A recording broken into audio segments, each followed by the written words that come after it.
আসসালামু আলাইকুম বন্ধুরা, আজকে আমি কাচের পায়েস রান্না করব। তার জন্য যা যা লাগছে, প্রথমে নিব সাবু। এখানে 20 টাকার সাবু আছে। তারপরে লবণ আছে, এখানে আধা কেজি দুধ নিয়েছি লিকুইড, আর আছে কন্ডেন্স মিল্ক, আর হচ্ছে চিনি। সর্বপ্রথমে আমি সাবুটাকে ধুয়ে আধা ঘন্টা ভিজিয়ে রাখবো। 3 বার ভালো করে ধুয়ে নিছি। এখন আমি এটাকে আধা ঘন্টা ভিজিয়ে রাখবো। প্রথমে আমি ফ্রাই প্যানে আধা কেজি দুধ দিয়ে দিব।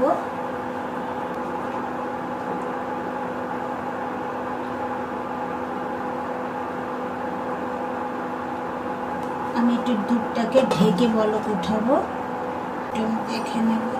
দুধটা বলক এসে গেছে। এই পর্যায়ে আমি দুধটাকে অনবরত নেড়ে যাব। দুধে আমি 1 চিমটি লবণ,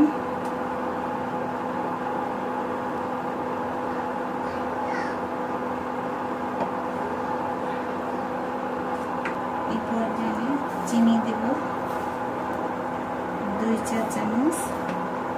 এখানে আমি কন্ডেন্স মিল্ক দিব বলে আমি এখানে 2 চা চামচ চিনি দিয়েছি। আপনারা যে যেমন মিষ্টি খাবেন ততটাই মিষ্টি দেবেন।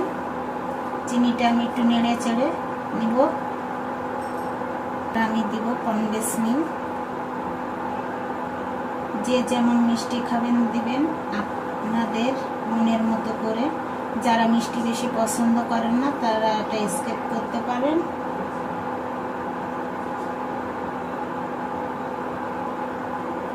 পর্যায়ে আমি একটু গুঁড়া দুধ দিব। গুঁড়া দুধটা দিয়ে সুন্দর করে একটু নেড়ে চেড়ে নিব। গুঁড়া দুধটা দিলে আরো অনেক সুন্দর লাগে পায়েসটা খেতে, স্বাদটা আরো বেড়ে যায়।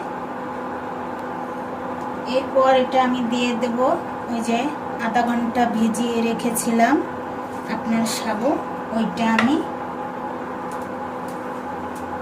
দিয়ে দিব।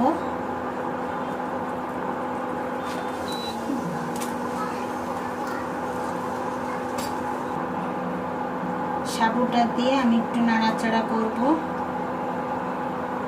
এই পর্যায়ে দিয়ে দিব আমি কিছু বাদাম, যেটা আমার বাচ্চারা পছন্দ করে বাদাম দিলে, তাই বাদামটা দিয়ে দিব। দিয়ে এবার আমি চুলার জালটা কমিয়ে দিয়ে লো হিটে নেড়ে নেব। দেখেন বন্ধুরা, কত সুন্দর হয়েছে সাবুর পায়েস। এবার আমি নামিয়ে নিব।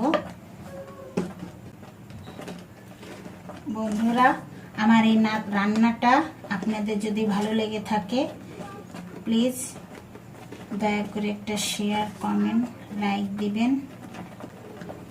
আজকে এই পর্যন্তই। আবার নতুন কোনো রান্না নিয়ে আপনাদের সামনে হাজির হব ইনশাআল্লাহ। সে পর্যন্ত আল্লাহ আপনাদের সবাইকে সুস্থ রাখুক, ভালো রাখুক।